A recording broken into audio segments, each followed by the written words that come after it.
What if the final curtain falls when no one is ready? Stay with me till the end, because these August farewells come with love, struggle, and small details that will stay with you. We'll move name by name, life by life, so you don't miss the last bright moments they left behind. And at the end, I'll ask you, which loss hit you the hardest? David Roach went out with grit and grace. The voice of Junkyard part Sunset Strip swagger, part barroom heart died at 59 after a fierce fight with squamous cell carcinoma in his head and neck. 2 weeks before he passed, he married the love of his life, Jennifer, in a small ceremony with bandmates close enough to touch. If you ever saw Junkyard live, you know what that meant. He led with a rasp that sounded like road dust and hope at the same time. The band's late 80s run gave them fans for life, and their 2017 comeback reminded everyone that real rock doesn't care about trends. Friends say he kept his humor even in the hard days. Fans stepped up to help with bills. That's the kind of connection he had. He wasn't just the frontman, he was the engine, and he kept it running until there was no gas left to burn. Kelly Mack brought spark, focus, and fight to every set she walked onto. She died at 33 after a rare diffuse midline glioma attacked her central nervous system, a cruel diagnosis for anyone, let alone a young actor who loved the work. She studied camera craft before she stepped in front of the lens, and it showed. On The Walking Dead, she played Addie with quiet warmth. She dropped into Chicago Med and 911 in indie films like Broadcast Signal Intrusion and Delicate Arch, building to resume the steady way, one honest scene at a time. She dabbled in voice work linked to Gwen Stacy's World and made ads with her mom. Friends say the little kid who got a mini camera never stopped filming life. The camera is still now, but the feeling she left in those scenes isn't going anywhere. Lonnie K. Anderson died 2 days before her 80th birthday, but her most famous character never ages. As Jennifer on WKRP in Cincinnati, she flipped a stereotype on its head. The joke was that she was the pretty receptionist. The truth was she ran the room calm, smart, in control, with a smile that said, "Don't underestimate me." Before TV found her, she taught school and held on to her stage roots. She almost joined Three's Company, then took a guest spot that changed everything. Later in life, she wrote with openness about fame and flaws, and popped back on our screens in Ladies of the 80s, A Diva's Christmas, sharing a last round of winks with other TV icons. She was famous for her look, sure, but fans remember her voice, even more the tone that told you she had the answer. Before anyone asked the question, Bobby Whitlock lived the lives and both were rich. The preacher's kid from Memphis soaked up soul as Stax, then plugged into British blues with Derek and the Dominoes. Sit with Layla and other assorted love songs and feel it again, the ache, the swing, the way those verses hold you. He co-wrote Bell Bottom Blues and I Looked Away, and his harmonies made those guitars hit harder. Then he walked away. He farmed, he fixed things, he found quiet.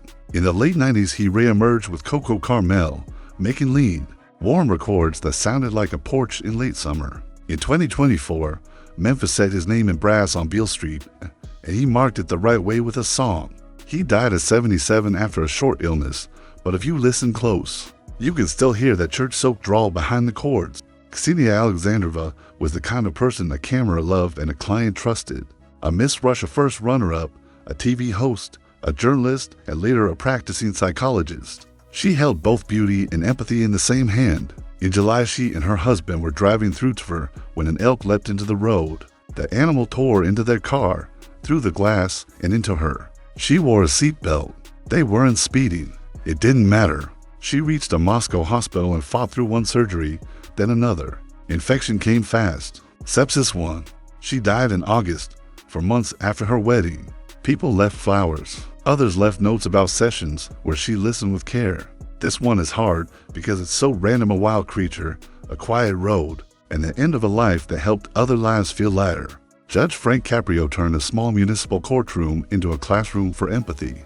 A son of immigrants who carried Providence in his bones, he wore the robe for decades, but the world met him through short clips shared by friends and strangers. A grandpa who couldn't afford a ticket, a young mom late to daycare, a veteran with more pride than money. He listened.